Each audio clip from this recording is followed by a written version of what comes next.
സാന്ദ്രാനന്ദാവബോധാത്മകമനുപമിതം കാലദേശാവധിഭ്യാം നിർമുക്തം നിത്യമുക്തം നിഗമശതസഹസ്രേണ നിർഭാസ്യമാനം അസ്പഷ്ടം ദൃഷ്ടമാത്രേ വിനുരുപുരുഷാർത്ഥാത്മകം ബ്രഹ്മതത്വം തത്താവത് ഭാതി സാക്ഷാത് ഗുരുഭവനപുരേ ഹന്ത ഭാഗ്യം ജനാനാം. നമസ്കാരം. ശനാസനധർമ്മ സംഹിതകൾ പങ്കുവയ്ക്കാനുള്ള ചാനലായ നാദശ്രീയിലേക്ക് എല്ലാവർക്കും സ്വാഗതം. പ്രിയരെ, ചാനൽ സബ്സ്ക്രൈബ് ചെയ്യാനും ലൈക്ക് ചെയ്യാനും ഓർമ്മപ്പെടുത്തിക്കൊള്ളുന്നു. ശ്രീമന് നാരായണീയത്തിൽ 3 ദശകമാണ് പാലാഴി മഥനം കഥ നമ്മൾ കണ്ടു. ആദ്യം കടഞ്ഞതായിട്ടുള്ള കാര്യങ്ങൾ രണ്ടാമത്തെ ദശകത്തിൽ, അതായത് 28-ൽ, തൊട്ട് മുമ്പത്തേതിൽ അതിൽ നിന്ന് പൊന്തി വന്ന വസ്തുക്കൾ അതിൽ മഹാലക്ഷ്മിയെ വിസ്തരിച്ചിട്ടും പറഞ്ഞു. ഇനിയോ ഈ അമൃതം ദേവന്മാർ കൊണ്ടുപോയി അസുരന്മാർ തട്ടിയെടുത്തു. ആ സമയത്ത് ഭഗവാൻ മോഹിനി വേഷം സ്വീകരിച്ച് അത് വീണ്ടെടുക്കുന്നതും ഒറ്റ ലേശ അസുരന്മാർക്ക് കൊടുക്കാത്ത കാര്യമാണ് പറയുന്നത്. അപ്പോൾ എന്ത് വരും? സ്വാഭാവികമായിട്ട് ശത്രുത വരും. അപ്പോൾ എങ്ങനെ ഭഗവാൻ അവരിൽ നിന്ന് അവർ തട്ടിയെടുത്തു, അവരിൽ നിന്ന് വീണ്ടും ഭഗവാൻ തിരിച്ച് തട്ടിയെടുത്തത് എങ്ങനെ എന്നും തുടർന്ന് ദേവാസുര യുദ്ധമാണ് 3-ാമത്തെ കാര്യം 29-ാമത്തെ ദശകത്തിൽ.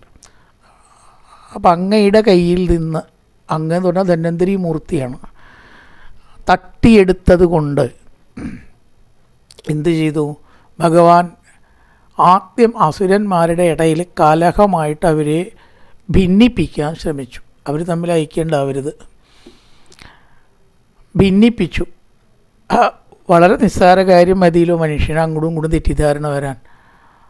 ആര് വിളമ്പിയാലും ശരിയാവില്ല എന്ന് പറഞ്ഞിട്ടായി കലഹം. കാരണം അതായി ഇത് മാത്രം, അവൻ വേണ്ട, ഇവൻ വേണ്ട, അവൻ വേണ്ട, അവൻ വേണ്ട എന്നങ്ങനെ പറഞ്ഞപ്പോൾ ഭഗവാൻ മനോഹരമായിട്ടുള്ളൊരു സുന്ദരി വേഷം ധരിച്ച്, യുവതിയുടെ വേഷം, ശ്യാമ എന്ന് പറഞ്ഞാൽ 28-30 പ്രായം, അതും ആവാം, നീലമേഘ നിറമാണ്. ഭഗവാനെ സംബന്ധിച്ചത് ശരിയാവും.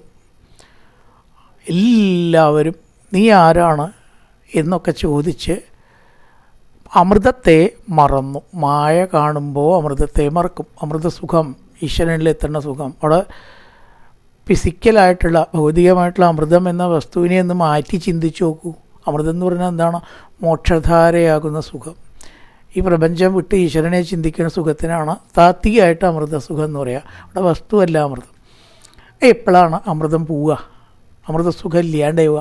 മായയിലേക്ക് ശ്രദ്ധ വരുമ്പോൾ അമൃതം ഉണ്ടാവില്ല. അങ്ങനെയാണല്ലോ. അപ്പോൾ പ്രപഞ്ചത്തിലത്തെ മായ എന്ന ആ ഒരു അതിലേക്ക്, അത് സംഗീതമാവാം, പാട്ടാവാം, ഭക്ഷണമാവാം, ഏത് ഇന്ദ്രിയങ്ങളുടെ പിന്നാലെ പോയാലും അമൃതസുഖം നഷ്ടപ്പെടും. എല്ലാവരുടെ ശ്രദ്ധ എവിടെ എത്തി? യുവതീ സുഖം എന്ന് പറയുന്നതിൽ എത്തിച്ചേർന്നു. എന്നിട്ട് അവർ ചോദിച്ചതിനെ പറയണം 3-ാമത്തെ ശ്ലോകം. കത്വം മൃഗാക്ഷി വിഭജസുധാം ഇമാം ഇത്യാരൂഢരാഗ വിവശാൻ അഭിയാചതോ മൂൻ വിശ്വസ്തേ മൈകഥം കുലടാസ്മിതേത്യ ഇത്യാലപൻ അഭിസു വിശ്വസിതാനി താനി രാനി. ഇവിടെ നോക്കുക, ആ സ്ത്രീയോട് ഇവർ ഓരോരുത്തരും ചോദിച്ചു. സംസ്കൃതത്തിൽ ഈ കൊട്ടേഷന്മാർക്കില്ല കേട്ടോ. കൊട്ടേഷന്മാർക്ക് മലയാളത്തിലും ഇംഗ്ലീഷിലും മറ്റു ഭാഷകളിൽ നിന്നും കയറി വന്നതാണ്. അപ്പോൾ അവിടെ അവർ വാച എന്ന് എന്തെങ്കിലും ശ്ലോകത്തിൻ്റെ അവസാനം, അടുത്ത തൊട്ട് മുമ്പത്തെ ശ്ലോകത്തിൻ്റെ അവസാനം പറയും, അല്ലെങ്കിൽ വാച എന്നായിട്ട് തന്നെ പറയും. ഭഗവാൻ വാച എന്നിട്ട് അതാണ് പറയുക. അത്രയേ ഉള്ളൂ. ഈ കൊട്ടേഷൻ മാർക്ക് എന്നുള്ള പങ്ക്ച്വേഷൻ, ആ ഫുൾ സ്റ്റോപ്പും ഇതൊക്കെ ഉണ്ട് കേട്ടോ. ഫുൾ സ്റ്റോപ്പ് ഇതൊക്കെ ഉണ്ട്. പക്ഷേ കൊട്ടേഷൻ മാർക്ക് സംസ്കൃതത്തിലില്ല എന്നാണ് പറയുന്നത്. വാച എന്ന് പറഞ്ഞിട്ട് താഴെ എന്തോ അതാണ് പറഞ്ഞത്. അപ്പോൾ ഇവിടെ നമുക്ക് മനസ്സിലാവാൻ വേണ്ടി കൊട്ടേഷനിൽ ഇട്ടിരിക്കുകയാണ്. മലയാളത്തിലാണ് പ്രിൻ്റ്, അതുകൊണ്ടാണ്. ആ കൊട്ടേഷൻ സംസ്കൃതത്തിൻ്റേതല്ല. കാത്വം മൃഗാക്ഷി വിഭജസുധാം ഇമാം. ഏ സുന്ദരി, നീ ആരാണ്? കാത്വം കഞ്ചബലാസാക്ഷി, നീ സുന്ദരിയായിട്ടുള്ള സ്ത്രീ, നീ ആരാണ്? കാത്വം മൃഗാക്ഷി, കഞ്ചബലാസാക്ഷി എന്ന ഭാഗവത്തിൽ, താമരപ്പൂവിൻ്റെ ഇതൾ പോലെ മനോഹരമായിട്ടുള്ള കണ്ണുള്ളവളെ, കഞ്ചബലാസാക്ഷി എന്നവിടെ. ഇവിടെ മൃഗാക്ഷി, മാനിൻ്റെ കണ്ണ്, സുന്ദരമായിട്ടുള്ള കണ്ണിനെ പലപ്പോഴും മാനിൻ്റെ കണ്ണായിട്ട് ഉപമിക്കും. കാത്വം മൃഗാക്ഷി, നീ ആരാണ് മൃഗാക്ഷി, മാൻകണ്ണി? ഒരു കാര്യം ഞങ്ങളുടെ കാര്യം ആരാന്നൊക്കെ പരിചയപ്പെടുത്തുന്നുണ്ട് കേട്ടോ ഭാഗവത്തിൽ. നീ ആരാണെന്ന് ചോദിച്ചു. അച്ഛൻ ആരാണ്, നാട് ഏതാണ്, വിവാഹം കഴിഞ്ഞിട്ടുണ്ടോ, ഇതൊക്കെയാണ് അവർ ചോദിച്ചതെന്നൊക്കെ വിസ്തരിച്ച് പറയണു. ഞങ്ങളോ വയം കശ്യപതായാതാ, ഞങ്ങൾ കശ്യപൻ്റെ മക്കളാണ്. കശ്യപനിലെ അതിഥിയിലുണ്ടായത് ദേവന്മാരും ദിതിയിലുണ്ടായത് അസുരന്മാർ ദൈത്യന്മാരുമാണ്. ഞങ്ങൾ വേദപാരമ്പര്യമുള്ളവരാണെന്നാണ് എന്നൊക്കെ പറഞ്ഞു. കശ്യപതായാത വയം കശ്യപതായാത, ഞങ്ങൾ കശ്യപൻ്റെ പാരമ്പര്യത്തിൽപ്പെട്ടവരും കുറച്ച് അറിവും വേദജ്ഞാനവും ആഠ്യത്വ വിജാത്യവും ഒക്കെ ഉള്ളവരായ അസുരന്മാരാണ്. അസുരന്മാരെ പറ്റി അവർ കേമായിട്ട് പറഞ്ഞു. ഒക്കെ ഇതിൽ പറയുന്നില്ല കേട്ടോ, അതൊക്കെ ഇവിടെ ഒക്കെ ഭാഗവത. അപ്പോൾ അതൊക്കെ കാത്വം കഞ്ചവല ചാക്ഷി കസ്യാസിക എന്നൊക്കെ എന്താണ്, ഇവിടെ ആരാണ്, എവിടെയാണ് വീട്, എവിടെയാണ് നാട്, ആരാണ് അച്ഛൻ എന്നൊക്കെ ചോദിച്ചു എന്ന് പറയുന്നു.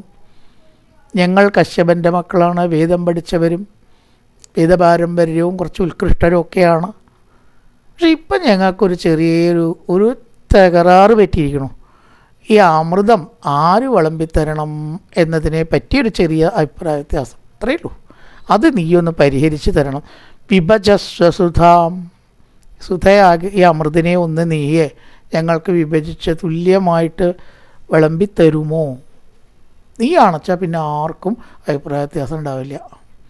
അങ്ങനെയുണ്ട്. ഇവരെ പറ്റിയിട്ടൊക്കെ തർക്കമാണോ, അയാൾ വേണ്ട ഇയാൾ വേണ്ട മറ്റേ ആൾ വേണ്ടെന്ന് ആരും വേണ്ട, നമുക്ക് ഈ സുന്ദരിയാണ്ട് ഏൽപ്പിച്ചാലോ, കുഴപ്പമില്ല, അങ്ങനെയാവാം, എന്നാൽ പിന്നെ അതാ ഭേദം എന്നും പറഞ്ഞ് എല്ലാവരും സമ്മതിക്കും. അതുകൊണ്ട് സുന്ദരി, ഈ ഒരു ഉപകാരം നീ ഞങ്ങൾക്ക് വേണ്ടി ചെയ്യും. വിഭജസ്വസുധാം, ഈ അമൃതത്തെ നീ അങ്ങോട്ട് ആക്കുക. അപ്പോൾ ഞങ്ങളിൽ ആരും വേണ്ട, നീ വിളമ്പിത്തരുകയാണെങ്കിലോ എല്ലാവരും സമ്മതിക്കും. തുല്യമായിട്ടൊന്ന് വിഭജിച്ച് തരുമോ?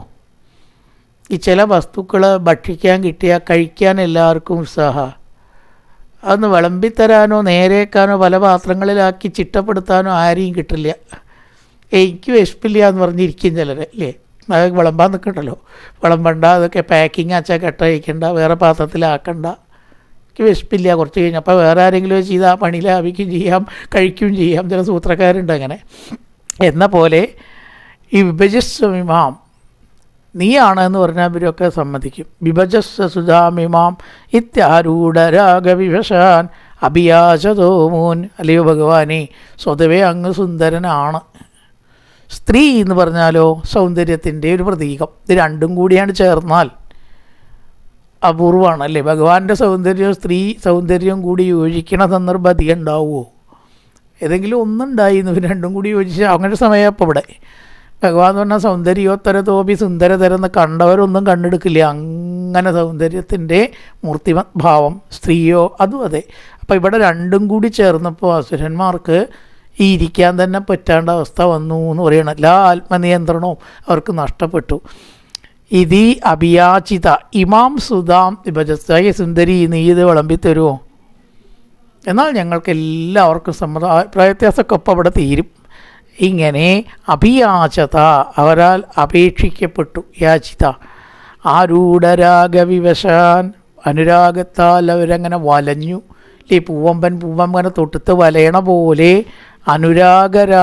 ആരൂഢരാഗവിവശാൻ, വർദ്ധിച്ചതായിട്ടുള്ള അനുരാഗം കൊണ്ട് അവരാകെ വിവശരായിരിക്കണു എന്ന് പറയണം. അപ്പം ഭഗവാൻ എന്തു ചോദിച്ചു? ദൈത്യ മയി കഥം വിശ്വസ്യതേ.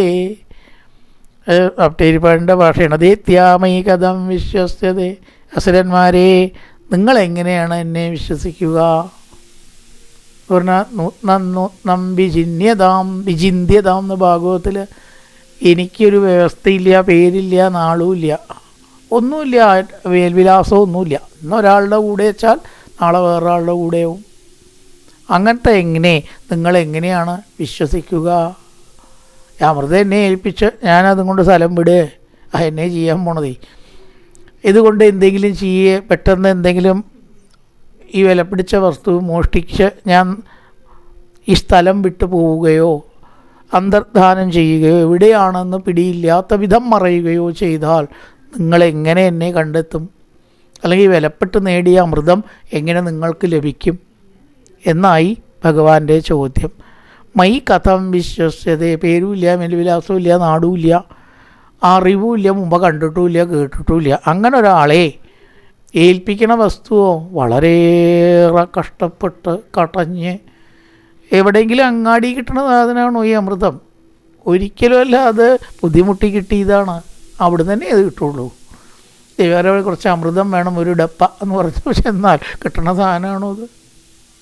സബ്സ്റ്റിറ്റ്യൂട്ടിൽ അത് പോയത് തന്നെയാണ്. അപ്പോൾ അതുകൊണ്ട് ഇത് നഷ്ടപ്പെട്ടാൽ എന്ത് ചെയ്യും എന്നൊരു ഭയം. എന്താണ് നിങ്ങളെ ബാധിക്കാത്തത്? കുലടാസ്മിതേത്യ, ഞാനൊരു കുലടയാണ് എന്ന് പറഞ്ഞാൽ കുലമഹിമയോ സ്വഭാവശുദ്ധിയോ ഇല്ലാത്ത സ്ത്രീയാണ്. ഇത്യാലപന്നബി, ഇങ്ങനെയൊക്കെ പറഞ്ഞപ്പോൾ അവർക്ക് തോന്നി ഇവൾ ശുദ്ധ ചെയ്തുകൊണ്ടാണ് സ്വന്തം അയോഗ്യത പറയണത്. ആരും സ്വന്തം അയോഗ്യത പറയാറില്ല. നമുക്കിന്നൊരു കുഴപ്പമുണ്ടെന്ന് പറഞ്ഞാൽ മിണ്ടണ്ടാട്ടോ, ആരും പറയണ്ട. എന്താ നമ്മൾ പറയാം, നമ്മുടെ അപാകത മറ്റൊരാളെ അറിയിക്കാതെ കഴിച്ചു കൂട്ടാനാണ് സാധാരണ ആളുകളുടെ സാമർഥ്യവും കാപട്യവും. പറയാറില്ല. എനിക്ക് ഇങ്ങനെ ഒരു കുഴപ്പമുണ്ട് കേട്ടോ എന്ന് പറഞ്ഞാൽ തീർച്ചയായും അയാൾ ശുദ്ധനാണ്, അല്ലെങ്കിൽ അത് പറയില്ലല്ലോ എന്ന് പറഞ്ഞപ്പോൾ ഇവർക്ക് ഇവളിൽ വിശ്വാസം വർദ്ധിക്കുക ചെയ്തത് കണ്ടു. അവളുള്ളതൊക്കെ തുറന്നു പറയുന്നുണ്ട്. സുവിശ്വസിതാൻ അതാനി, വളരെയേറെ വിശ്വസിച്ചു എന്നിങ്ങനെ പറഞ്ഞുകൊണ്ട് തന്നെ അവരെ തന്നിൽ തികച്ചും വിശ്വസിച്ചവരാക്കി തീർത്തു. വിശ്വസിതാൻ അദാനി, അദാനി എന്ന് പറഞ്ഞാൽ ചെയ്തു, അദാനി എന്ന് പറഞ്ഞാൽ ചെയ്തു എന്നാണ്, അഠാനി അല്ല കേട്ടോ, അദാനി ചെയ്തു, ആക്കി ചെയ്തു. വിശ്വസിതാൻ, വിശ്വാസമുള്ളവർ ആക്കി ചെയ്തു. കാത്വം മൃഗാക്ഷി വിഭജസ്യ സുധാമി മാമിത്യാരൂഢരാഗവിവശാൻ അഭിയാചതോ മോൻ, പ്രകാരം യാചിപ്പിക്കപ്പെട്ടു. അനുരാഗം വർദ്ധിച്ചത് കാരണം യാചിക്കപ്പെട്ടതോ തുടർന്ന് എങ്ങനെ എന്നെ വിശ്വസിക്കുമെന്ന് ഭഗവാനെ അങ്ങ് ചോദിച്ചു അവരോട്. വിശ്വസ്വതേമയി കഥം, എന്നെ എങ്ങനെ വിശ്വസിക്കും? കുലടാസ്മിതേത്യ, ഞാനൊരു മേൽവിലാസമോ സ്വഭാവശുദ്ധിയോ ഇല്ലാത്തവളെ കുലട എന്ന് പറയാം. ഇത്യാലപന്നവിസ് വിശ്വസിതാനി താനി താനി, വിശ്വസിതാനതാനി, അവരെ വിശ്വാസമുള്ളവരാക്കി തീർത്തു അവരെ എന്നതാണ് ഒരു താനി. സുവിശ്വസിതാൻ അതാനി, അവരെ വിശ്വസിപ്പിച്ചു. മോദാത്സുധാ കലശമേഷു ദദൽസുതാത്വം ദുശ്ചേട്ടിതം മമതകദ്ദമിതി ബ്രുവാണ പങ്ക്തിപ്രഭേദ വിനിവേശിത ദേവദൈത്യ ലീലാവിലാസഗതിഭി സമതാസുധാന്തം. ഇതൊന്നും പറഞ്ഞിട്ടും ആസുരന്മാർ പിന്മാറിയില്ല. അതൊന്നും നീ പറയണ്ട, ഞങ്ങൾക്ക് വിശ്വാസമാണ്, നീ തന്നെ ഇത് വിശ്വസിച്ച് ഇത് ഇപ്പം ഞങ്ങൾക്ക് വിഭജിച്ച് തരണം എന്ന് അവർ നിർബന്ധിച്ചു. ആ നിർബന്ധിച്ചതിനെ തുടർന്ന് മോദാസുധാ കലശമേഷു ദദൽ സുസാത്വം, സുധാകലശം ഭഗവാന്റെ കയ്യിൽ അവർ നൽകി. അത് മേടിച്ചു ഭഗവാൻ. ഞാൻ കാണിക്കണതൊക്കെ നിങ്ങൾ കണ്ടോളൂ, ഇനിയിപ്പോൾ അല്ലാണ്ട് ഞാൻ എന്താ പറയുക. ദുശ്ചേഷ്ടിതം മമ സഹത്വം, ഞാൻ എന്ത് ദുഷ്പ്രവൃത്തി ഇതുകൊണ്ട് ചെയ്താലും നിങ്ങൾ സഹിക്കുക. സഹത്വം ദുശ്ചേഷ്ടിതം മമ ദുശ്ചേഷ്ടിതം സഹത്വം, എൻ്റെ ദുശ്ചേഷ്ടിതം നിങ്ങൾ സഹിച്ചോളൂ, ഇനിയിപ്പോൾ അല്ലാണ്ട് ഞാൻ എന്താ പറയുക. സഹത്വമിതി ബ്രുവാണ, പ്രകാരം പറഞ്ഞ് എന്ത് ചെയ്തു? പങ്ക്തിപ്രഭേദ വിനിവേശിത ദേവദൈത്യ, വളരെ നേരത്തെ കുളിച്ച് നാളെ മാത്രമേ വിളമ്പി തരുള്ളൂ എന്ന് ഭഗവാൻ പറഞ്ഞു. അതും എല്ലാവരും കണ്ണടച്ചിരുന്നാൽ അവസാനം കണ്ണു തുറക്കണ ആളെ ഞാൻ വിവാഹം കഴിക്കാം എന്നും കൂടിയാണ് പറഞ്ഞപ്പോൾ ഇവരതിനൊക്കെ തയ്യാറായി. അന്ന് രാത്രി അമൃതം കൊടുത്തില്ല. അതെന്താ ചെയ്യണം? അതിവിടെ കൊടുന്ന് ദേവന്മാർക്ക് കൊടുക്കാൻ വേണ്ടിയിട്ടാണ്. രണ്ടോ അസുരന്മാരറിയണു. വിഡ്ഢികളൊക്കെ വെളിച്ചാവുന്നവരെ പ്രഭാതാവാൻ കാത്തിരുന്നു, കണ്ണടച്ചിരുന്നു. കുളിയൊക്കെ കഴിഞ്ഞ് ഓടി വസ്ത്രമൊക്കെ ധരിച്ച് കണ്ണും അടച്ച് വരിയായിട്ടിരിക്കുകയാണ്. അപ്പം അമൃത് കിട്ടും. എവിടെയാ ഭഗവാൻ? അമൃതം കൊണ്ട് സ്ഥലം വിടൽ എപ്പോഴോ കഴിഞ്ഞിരിക്കണു രാത്രി. ഇവർ കണ്ണും അടച്ച് സുന്ദരിയെ കിട്ടും എന്നും പറഞ്ഞിരിക്കുക. ലീലാവിലാസഗതിഭി സമതാസുധാന്തം, ഭഗവാന്റെ ലീലാവിലാസഗതികളെ കൊണ്ട് അങ്ങ് എന്ത് ചെയ്തു? അവരെ നല്ലപോലെ മയക്കി. സമതാസുധാന്തം, ആ ദേവന്മാർക്ക് അമൃതം മുഴുവനെ വിളമ്പി കൊടുക്കുകയും ചെയ്തു. സുധാം ലീലാവിലാസഗതിഭി, അമൃത് നടന്നുകൊണ്ട് ആർക്ക് വിളമ്പി? പങ്ക്തിപ്രഭേദ വിനിവേശിത ദേവദൈത്യ, ദേവന്മാർക്ക് മാത്രമായിട്ട് വിളമ്പി കൊടുക്കുകയും ചെയ്തു. മോദാൽ സുധാ കലശമേഷു ദദൽ സുസാത്വം ദുശ്ചേട്ടിതം മമതകർത്തമിതി ബ്രുവാണ പങ്ക്തിപ്രഭേദ വിനിവേശിത, രണ്ട് വരിയായിട്ട് ഇരുത്തി. ഒരു വരിയിൽ ദേവന്മാരും ഒരു വരിയിൽ അസുരന്മാരും. ദേവന്മാർക്ക് ഇതൊക്കെ വിളമ്പിയാണ് കൊടുത്തു. ഒറ്റ ലേശം ആർക്കും കൊടുത്തില്ല, അസുരന്മാർക്ക് കൊടുത്തില്ല. പങ്ക്തി പ്രഭേദ വിനിവേശിത ദേവദൈത്യാലീലാവിലാസഗതിഭിസ്സമദാസുധാംത്വം. ലീലാവിലാസഗതികളെ കൊണ്ട് അസുരന്മാരെ ഭ്രമിപ്പിച്ച് ആ അമൃതം മുഴുവൻ ദേവന്മാർക്ക് വിളമ്പി കൊടുക്കുകയും ചെയ്തു. നല്ലൊരു പ്രഭാതം എല്ലാവർക്കും ആശംസിച്ചുകൊണ്ട് നിർത്തുന്നു. നമസ്കാരം.